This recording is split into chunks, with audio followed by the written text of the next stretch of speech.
Well, we're finally here. Welcome to another episode of the Goon Intelligence Sports Podcast Show. If you've been patiently waiting, like me, for the Saints to make a decision on their head coach, like the video, subscribe to the channel. Let's get this video up to maybe 100 likes. But let's get to know our new head coach, Kellen Moore. This is probably the worst kept secret in the NFL. It's kind of why all of the other candidates kind of pulled out. Not necessarily Joe Brady or anybody. I'm talking like Mike McCarthy. The Saints have just had their eye on Kellen Moore for a while. But let's get to know him. Kellen Christopher Moore is his name. Hey, I know a Christopher Moore. That's my guy. I went to school with him. Was born July 5th, 1988. He is 36 years old. So he is the youngest head coach in the NFL right now. He is the youngest head coach. Me personally, I don't care nothing about that. I don't care that he's that young. A lot of people are saying that, oh, he's young, he's going to be a first-time head coach. Man, you got to be a first-time everything. You know, you got to be a first-time everything if you're doing something. You're going to be the first time anything. If you working, you working as a cable contractor, there was a first time that you were a cable contractor. You're a rookie. You're green as a blade of grass. So I don't necessarily got to get your feet wet. And me personally, I wanted a young coach, someone that can come in and grind this team because we need it. We need someone to grind this team. We are behind the 8 ball. Hopefully Mickey Loomis gives him everything that he needs. But he is 36 years old. He's from Prosser, Washington. Never heard of it.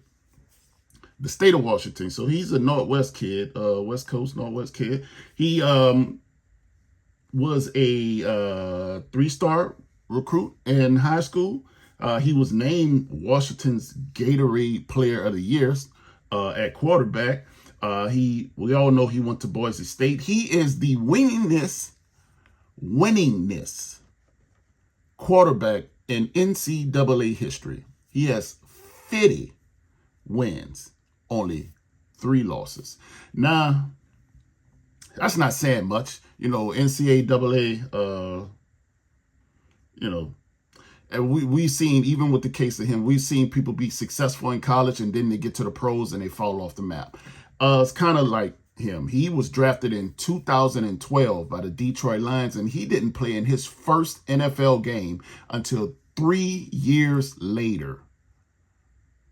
The winningest college football quarterback in history. Because there ain't nobody outperformed him yet. He's still the winningest quarterback, and he only played it took him 3 years to get into a game. It took him 3 years. So, oh well. I don't care nothing about that either. Because let me tell you something. You can be super duper smart, but you don't have the physical capabilities to do something, right?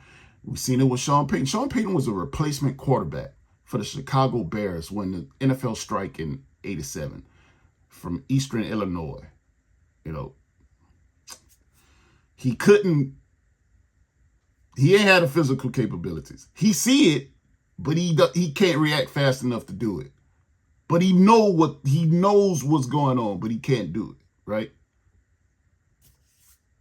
Winning his head coach in Saints history. So that's neither here nor there. But yes, so he was drafted by the Detroit Lions. He also played for the Dallas Cowboys. He went straight from playing to coaching.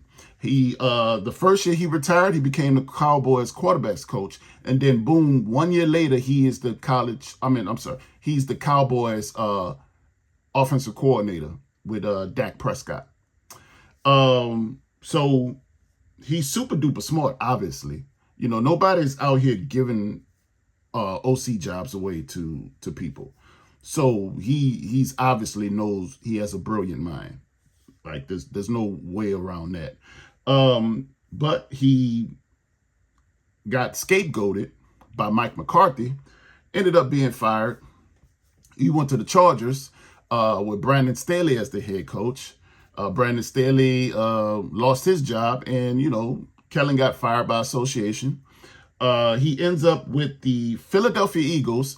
When the Philadelphia Eagles last year, man, people wanted to get rid of Nick Sirianni. They wanted him out of there because he was just doing it's kind of the same stuff he'd be doing, going for it on fourth down when they at the middle of the field and giving teams short possessions when they don't get it and this, that, and the third. Yeah, kind of the same crap, but this year it worked out for him. Who do you attribute that success to? Is that Kellen or is that Nick? But anyway, it doesn't matter. They both get it. They're Super Bowl champions. So he became the offensive coordinator of the Philadelphia Eagles. He's won a championship, and now he is our head coach with the New Orleans Saints. And I want to see how he fills out this staff. I want to see. There's been rumors. There's rumors going around that Brandon Staley, he gonna do him a favor, and bring him on as DC. Brandon Staley brought him on as offensive coordinator. It's only right that you return the favor. But the problem is Brandon Staley is contracted with someone right now as a defensive coordinator. So does he leave that job with San Francisco and come to the Saints? We'll see.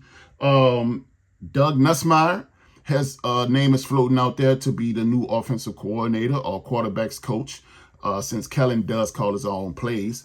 Doug's son, Garrett, is the starting quarterback at LSU. So I can kind of see that happening, him being closer to his son.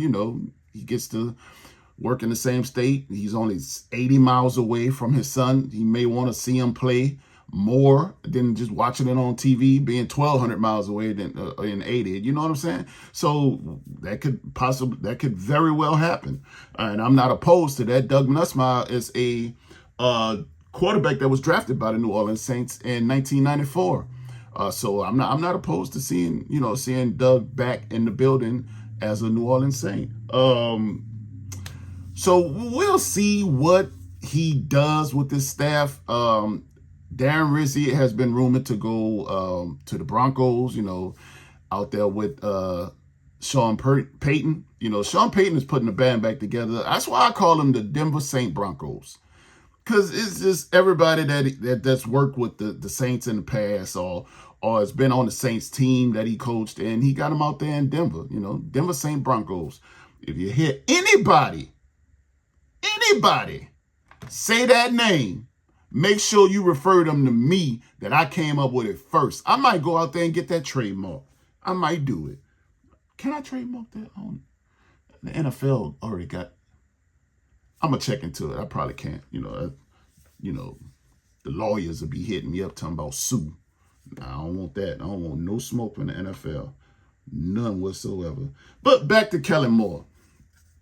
I'm just ready to hit the ground running. I want Mickey Loomis to get out of the way. Just get a man whatever he needs. If he say he don't want Derek Carr, then God damn it, don't give him Derek Carr. Because I'm telling you now, do not expect the Saints to win this year. Don't do that to that man. Don't do that to a first-time young head coach, expecting him to come in and get you 10, 12 wins. It won't happen. This year, the Saints will suck. And I am prepared mentally, as you can tell, in February for when August, September, October, November, December, and the first week of January, I do not expect the Saints to win. I don't. You won't see me getting on here every week, ranting and raving, talking about they suck, they trash, or whatever. I fully expect them to be trash. Prepare your mind. Get it right. Get your thoughts together right now. Don't expect the Saints to win. Okay? You're hearing it from me. Don't do that. Don't do that. Now, if they do, if they get 8 wins, it's pie in the sky. Be thankful. Be every bit of grateful and have some gratitude to the man. Because if he get 8 wins with this roster and this salary cap, then we know damn well when they get in the good, when they get in the black, they're gonna be something crazy. It's gonna be spectacular. But right now, don't expect them to win. And Mickey Loomis, you better get a man whatever he asks for. Whatever he asks for, because you let go Zach Bourne, who out there balling in Philadelphia, had the man playing special teams, had the man with his hand in the dirt coming off the damn line when obviously he was better in space. And yeah, I get it. You don't want to move on from DeMario Davis, but Pete Warner could have got the fuck. Now y'all have made me cuss. Y'all have made me. God damn it.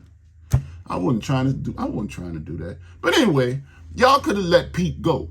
That's the one you should have let go. You re-signed Pete this summer though, but somehow Zach Bond is the all-pro. Go figure. Go figure. Now I get it. You couldn't afford Chauncey, and then Chauncey started to act crazy and whatnot. But you couldn't afford him. But look, man, what do we have now? Howden, Marcus May. Who else do you try to replace him with? Will Harris. All of them terrible. You could have gave Chauncey his money. You gave it to everybody else. What the hell? We was already over the cap. You gave it to everybody else. What's more? What's one more kicking the can down the road? Anyway, yeah. So Kellen Moore is our new head coach. I think it's going to be. I'm in. Like I say, I'm indifferent. I'm wait and see mode. I think it's going to work out. The guy is super duper smart. He was the only one kind of willing to take this job, which leads me to my next point. All these bandwagon people and coaches and whatnot, and who like, you want everything easy for you. You want it handed to you. You talking about, oh, the job ain't a good job. There's only 32 head coaches, bruh, in the NFL. Talking about this is not a good job. All of them are good jobs. Some of you just got to work harder, but all of them are good jobs. There's only 32 head coach positions, and they don't come often. They don't. You look at Bobby Slowick, was a hot candidate with the Houston Texans as the OC, and did not take a job last year. This year he's fired. Now he's taking a assistant coaching position in Miami. You should have took one of these head coaching jobs last year. I don't have no sympathy for none of these people that don't want to take these head coaching positions because they think that it's not a good job. They only 32 positions, bro. 32. They don't come often like that. And then you got competition every single year because there's going to be somebody that's hot. That you got the newest, hottest head coach, and they're going to take a position. But it's not good. They over the salary cap. Yeah, I get it. It's going to be hard. It's going to be a grind. You might have to work 13 hours instead of 11. It don't matter, though. I want someone that wants the position, and I think Kellen Moore wants the job, which lets me know that he is going to take this job seriously. Not somebody who has to be coerced into taking the job or talk to or need extra incentives because the place may not be ideal. Thank you, Kellen. And you're going to get all the support from me. You're going to find that the city of New Orleans loves their head coaches. We still around here praising Sean Payton, and he won a Super Bowl 15 years ago. So that lets you know if you win one, man, you will live in infamy in New Orleans forever. Damn right. So I applaud Kellen for taking his job. I think that everybody should be on the bandwagon with Kellen. And like I said, once again, do not expect the Saints to win in Kellen's first year. If he doesn't win, it don't mean that he sucks, he terrible, or he not ready. The position of head coach with the New Orleans Saints is going to be a hard one because of the financial cap and strengths that we are in. But better times are ahead. So get in now. Let's grind. And when it's not ideal, because I don't want you around when everything great, when it's all good. They ain't when you see the best. The best is when we're down, when we're going through adversity. That's how you can tell the character of a person. When everything ain't good. and how they rise above it, or they keep a positive attitude. That's what I want. And I don't need my head coaches out here ranting and raving, talking about the man, his personality is reserved and he'll communicate. That's all I need. Communicate. Communicate. This has been another episode of the Good Intelligence Sports Podcast Show. When some more news break in, when we start hiring these assistant coaches, I will be right back at you. This is going to be, like I said in one of my last videos, the most important offseason for the New Orleans Saints ever. More important than the Katrina offseason. You could have been anywhere else in the world, but you decided to share it with me today, and I appreciate you for that. Until next time, peace.